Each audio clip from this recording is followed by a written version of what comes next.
Hello mga kapuso. Tara samahan ninyo akong mag-sign ng contract sa Kapuso Network GMA.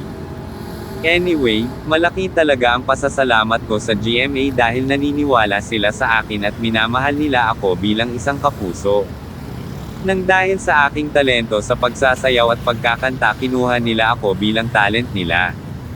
Taos puso talaga akong nagpapasalamat sa kanila. Alam ko hindi sila magsisisi sa akin dahil mas lalo ko pang gagalingan ang talento ko. Dream come true talaga para sa akin kasi noon ko pa talaga pinapangarap na sanay makapasok o maging talents nila ako. Sa mga avid fans ko, sana hindi kayo titigil sa walang sawang suporta sa akin. Hayaan nyo, hindi ko kayo bibiguin, tandaan nyo yan. Sana ang lahat na ito ay magkatotoo dahil isang prank lang po ito. Hihihi. Anyway, thank you for watching. God bless.